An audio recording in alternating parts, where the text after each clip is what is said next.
Sir, रूस Ukraine युद्ध के ताज़ा हालात क्या हैं?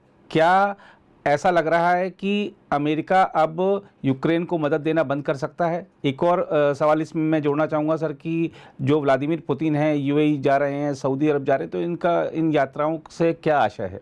जी देखिए, रूस और यूक्रेन का जो हालात है अभी कोई ख़ास फ़र्क उसमें नहीं आ रहा है। बर्फ़ वहाँ पड़नी शुरू हो गई है। जो अभी कमी है, रूस ने तो अपनी मिलिट्री कैपेबिलिटी बढ़ा ली है। उसका पुतिन ने अभी 3 दिन पहले कहा था कि तकरीबन 1,70,000 उन्होंने और जो है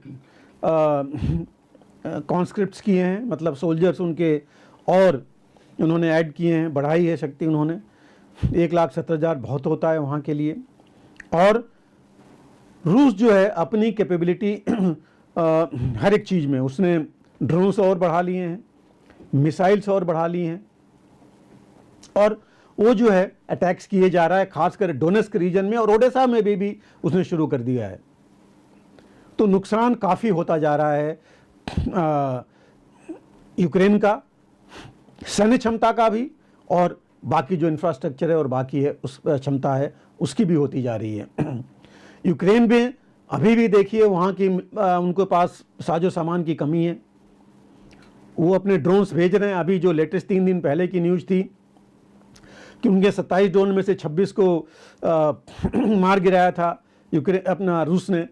उसी तरह इनके 41 गए थे ड्रोन, जिसमें कि उन्होंने भी करीब 24-25 मार गिराए थे यूक्रेन ने। बट ये चीज़ चलती जा रही है, रुक नहीं रही है। कोई एडिशनल लैंड या जो ज़मीन पर कोई कब्जा आगे बढ़ नहीं रहा है। क्रीमिया को फोकस किया था पहले यूक्रेन ने कि वहाँ पर डैमेज करते रहेंगे, वहाँ पर जो है मिसाइल्स और अपने ड्रोन्स भेजते रहेंगे। उन्होंने यहाँ तक कहा था कि वहाँ पर वो अपने स्पेशल फोर्सेस भी भेजेंगे, लेकिन ये चीज़ हो नहीं पा रही है। यूक्रेन में अभी भी कमी है उनको एयर डिफेंस सिस्टम्स की। जो पिछले हफ्ते में 2 मेन चीज़ें आई थी कि एक जो है अमेरिका ने जो इनको आर्मर्ड पर्सनल कैरियर दिया था, वो जो है कैप्चर कर लिया रूस ने, क्योंकि वो डैमेज कर दिया था और उसको छोड़ करके भाग गए थे यूक्रेन के सोल्जर्स। अब उसको इनके हाथ में आ जाएगा ब्रैडले, जो ये एंटी पर्सनल कैरियर है, तो उसको जो है देख सकते हैं पूरी टेक्नोलॉजी उसकी क्या वल्नरेबिलिटी है, कहाँ पर क्या कर सकते हैं, वो उनको फ़ायदा मिलेगा। लेपर्ड टैंक भी एक मार गिराया था रूस ने इससे पहले। तो ऐसी जो चीज़ें हो रही हैं, इससे नुकसान ज़्यादा हो रहा है। दूसरा, जो असिस्टेंस मिलनी थी अमेरिका से इनको, अभी वो भी देखिए ब्लॉक हो गया है सीनेट में, क्योंकि रिपब्लिकन्स ने उनको पास नहीं किया, होने नहीं दिया अभी, क्योंकि वो अकाउंटेबिलिटी चाहते हैं। तो ऐसी चीज़ें देख करके अभी यूक्रेन में लग नहीं रहा है कि यूक्रेन कुछ भी कर सकने की स्थिति में आज की समय में है। और जैसे जैसे ये बढ़ेगा, जैसे जैसे विंटर्स आएंगी, उनके यहाँ और मुश्किल पड़ेगा। एनर्जी सेक्टर, एनर्जी की मुश्किलें उनकी ऑलरेडी बढ़ रही हैं। तो ये सब ले करके, और ऊपर से अगर ये वेदर जैसा है, इस वेदर में ना इनकी इन्फेंट्री आगे बढ़ सकती है, ना मैकेनाइज्ड फोर्सेस आगे जा सकते हैं। तो इस वजह से मुश्किल और बढ़ने वाली है। जितने ये मिसाइल्स हैं या रॉकेट्स लीजिए, आर्टिलरी शेल्स लीजिए, उनका इफेक्ट भी कम होगा। तो ये वेस्टेज ज़्यादा होगी अगर ये लड़ाई इस तरफ अगर फायर चलेगा। लेकिन रूस के पास तो अपनी मिसाइल्स हैं जिनका इस्तेमाल करके वो काफ़ी नुकसान कर सकता है।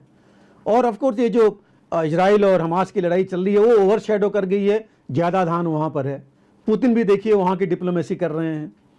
आज जो यूनाइटेड अरब एमिरेट्स में गए हुए हैं, यूएई में गए हुए हैं, और उन्हें हमास के साथ भी उनकी बातचीत चल रही है। तो उनकी मीडिएशन की बात वहाँ भी चल रही है। तो अभी लग ये रहा है कि अभी यूक्रेन के ऊपर ध्यान कम केंद्रित हो रहा है, और वहाँ पर रूस जो है अपनी जैसा चाह रहा है वैसा कर रहा है। हालांकि दोनों को बहुत ज़्यादा कुछ फ़ायदा नहीं हो पा रहा है। और अगर बैक चैनल डिप्लोमेसी आती है उसमें से कुछ निकल के आ पाता है और वहाँ भी अगर सीज फायर की बात होगी तो शायद ये बहुत अच्छी बात होगी। अगर आप भी लेना चाहते हैं देश दुनिया की तमाम जानकारी तो आज ही सब्सक्राइब करें हमारे चैनल को। साथ ही नीचे दिए बेल आइकन को जरूर दबाएं ताकि हर अपडेट आप तक पहुंच सके।